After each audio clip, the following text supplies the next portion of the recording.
Video کو like کر کے آگے شیئر ضرور کر دینا۔ سکتا ماں بھی سر اٹھا کر کے جی نہیں سکتی۔ اے خاتون جنت کی کنیزوں، میں یہ نہیں کہتا اس مجمع میں آنے والی بچیاں ایسی ہے، لیکن میں تم سے عرض کر کے پوری دنیا کی ان لڑکیوں کو پیغام دینا چاہتا ہوں سنی دعوت اسلامی کے ذمہ دار ممبر سے، اے خاتون جنت کی کنیزوں،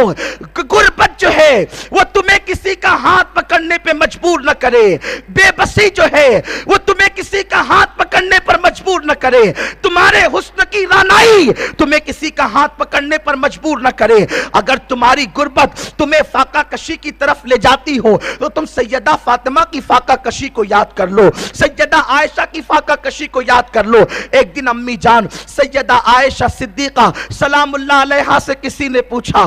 اے سیدہ عائشہ، حضور سید عالم صلی اللہ علیہ وسلم کے شب و روز کس طرح سے گزرتے تھے، گھریلو زندگی کس طرح سے تھی، ذرا آپ بیان فرمائے۔ اما عائشہ کہتی ہے ایک مہینے تک میرے گھر میں چولہا نہیں جلتا تھا۔ اللہ کے حبیب علیہ الصلوۃ والتسلیم جو ہے اللہ اکبر، ان کے مکان میں ایک مہینے تک چولہا نہیں جلتا تھا۔ حال یہ تھا ہم دو کالی چیزوں پر اپنا گزر بسر کر لیا کرتے تھے۔ اس وقت کسی نے پوچھا وہ دو کالی چیزیں کون سی تھی، تو اس وقت جناب سیدہ عائشہ نے فرمایا ایک تو پانی اور دوسرا کھجور۔ اسی حدیث سے استدلال کرتے ہوئے امام اہل سنت نے فرمایا کہ پانی کا رنگ کالا ہوتا ہے، اس لیے کہ اماں عائشہ صدیقہ نے جب اس کے رنگ کو کالا بتا دیا تب وہاں کسی کی تحقیق کی ضرورت کیا ہے۔ اے خاتون جنت رضی اللہ تعالیٰ عنہ کی کنیزوں، کبھی بکری کے دودھ پر گزر ہو رہا ہے، مہینے بھر تک چولہا نہیں جل رہا ہے،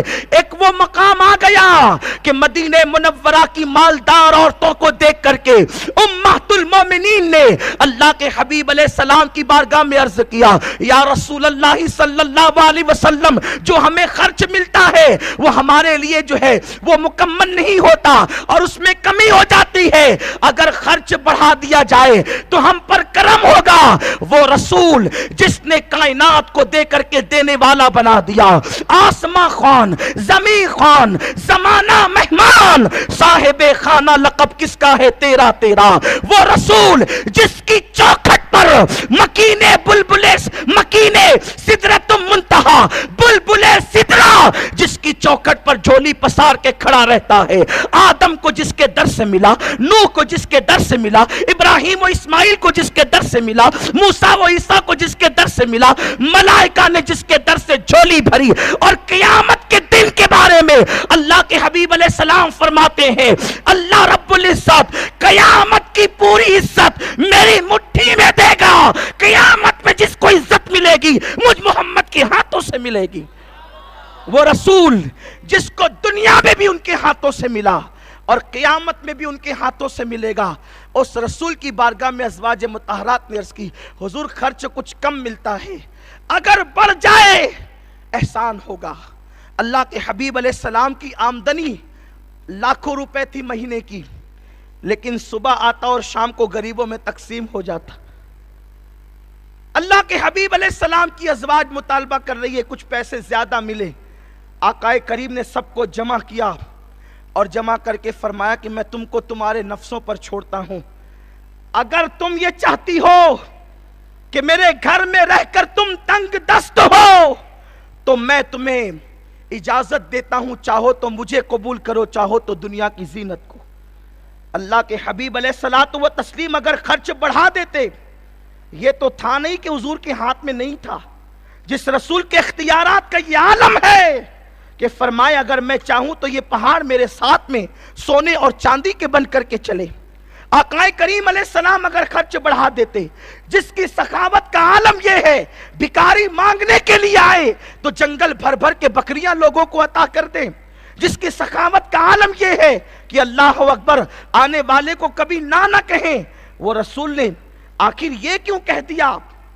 کہ تم چاہو تو دنیا کی زینت اختیار کرو، چاہو تو محمد کو اختیار کرو۔ جب آقا کریم نے یہ بات کہی، سب سے پہلے یہ بات میرے آقا نے اماں عائشہ سے کہا اور پھر کہا عائشہ پہلے تم اپنے ماں باپ سے سلسلے میں مشورہ کرنا، جلدی نہ کرنا، لیکن قربان جائیں ہماری ماؤں کو گالیاں دینے والے اہل بیت کے نام پر، اہل بیت کے نام پہ اہل بیت کو گالیاں دینے والے کان کھول کر کے سنے کہ اللہ اکبر، جس کے بابا ابو بکر صدیق کو یہ تانا دیا جاتا ہے کہ ابو بکر تو خلافت کی لالچ میں مسلمان ہوا تھا، اس کی بیٹی کا رنگ کیا ہے ذرا دیکھے تو صحیح۔ جس وقت صدیق مسلمان ہوئے تھے اس وقت لوگوں کو یہ بھی یقین نہ تھا کہ یہ اسلام بڑھے گا بھی یا ختم ہو جائے گا، خلافتوں کا تو تصور بھی نہیں تھا، اسلامی ریاستوں کا تو تصور بھی نہیں تھا، اتنی بڑی تعداد مسلمانوں کی تصور بھی نہیں تھا۔ اللہ اکبر۔ اما عائشہ سے حضور نے کہا عائشہ میں تمہارے نفس کو تمہارے حوالے کرتا ہوں، چاہو تو دنیا چاہو تو میں، لیکن چھوٹی عمر کی تھی اس لیے کہا اپنے ماں باپ سے مشورہ کر کے فیصلہ کرنا۔ اما عائشہ کے جملے یہ تھے، یا رسول اللہ آپ کے معاملے میں ماں باپ کا مشورہ کیسا، یہی میرا فیصلہ ہے کہ مجھے دنیا نہیں چاہیے، مجھے محمد عربی کی نالین چاہیے۔ خرچ کیوں نہیں بڑھایا گیا؟ اس لیے کہ اگر میرے آقا علیہ السلام کے گھر کی عورتیں عیش میں ہوتی تو دنیا کی دوسری عورتیں بھی کہتی حضور کے گھر کی عورتیں تو اس شان سے زندگی گزار رہی تھی، ہمارے لیے یہ کیوں نہیں؟ میرے آقا غریبوں کے بھی رسول بن کر آئے تھے، امیروں کے بھی رسول بن کر آئے تھے، اسی لیے اللہ کے حبیب علیہ الصلوۃ والتسلیم نے اپنے گھر کے اندر عورتوں کو کم خرچ دے کر کے بتا دیا، اگر غربت کی وجہ سے شوہر سے کم خرچ ملے تو کسی مالدار کی بائک کی طرف رخ نہ کرنا، کسی کے پارک کی سیر کی طرف رخ نہ کرنا، کسی کے قیمتی لباس کو دیکھ کر اس کی طرف رخ نہ کرنا۔ جب تیرے بدن پر پیون لگے ہو تو ان کپڑوں سے پہلے میری بیٹی فاطمہ کے کپڑوں کو دیکھ لینا کہ کونین کے تاجدار کی بیٹی جو دوپٹہ اوڑھتی ہے اس میں 17 سے زیادہ پیون لگے ہوئے ہیں۔ میرے پیارے آقا صلی اللہ علیہ وسلم کی کنیزوں، آج کل کی بچیاں کہتی ہے گھر میں غربت ہے، کب تک غربت برداشت کریں؟ میں کہتا ہوں غربت ہے کتنی؟ غریب سے غریب آج کم سے کم 2 مرتبہ پیٹ بھر کر کے کھانا کھاتا ہے، غریب سے غریب، لیکن حضور علیہ السلام کے گھر میں مہینے بھر چولہا نہیں جلتا۔ ایک مرتبہ اما عائشہ صدیقہ کہتی ہے حضور علیہ السلام کے دسترخوان پر کبھی 2 قسم کے سالن جمع نہیں ہوئے، آقائے کریم کے دسترخوان پر کبھی 2 قسم کے سالن جمع نہیں ہوئے، کبھی سرکہ ہوتا تو سالن نہیں ہوتا، کبھی سالن ہوتا تو سرکہ نہیں ہوتا۔ اور مجھے یاد آتا ہے وہ دن، ذرا کسی کے ساتھ، کسی کے ہاتھ میں ہاتھ دے کر، کسی کی دولت دیکھ کر، کسی کا موبائل دیکھ کر، انٹرنیٹ پر کسی کی کہ بہکاوے میں آ کر کسی کے ساتھ چلے جانے والی قوم کی بچیوں کو میں پیغام دینا چاہتا ہوں، زندگی بھی شان سے گزرتی ہے، بھوکے رہ کر کے جینے والوں کو کوئی ذلیل نہیں کرتا، لیکن حیا بیچنے والوں کو کوئی عزت نہیں دیتا۔ اور اللہ کے حبیب صلی اللہ علیہ وسلم نے ایک عورت کی عزت کو کعبۃ اللہ سے بلند کر دیا۔ پہلے میں عرض کروں کہ حضور علیہ السلام نے کس طرح سے دن گزارے، سیدہ فاطمہ نے کس طرح سے دن گزارے۔ مدینۃ الرسول کے اندر ابتدا میں نیا اسلام آیا ہے، اسلام کی شروعات ہے مدینۃ الرسول میں، دوپہر کی چلچلاتی ہوئی دھوپ ہے، اس دوپہر کی چلچلاتی ہوئی دھوپ میں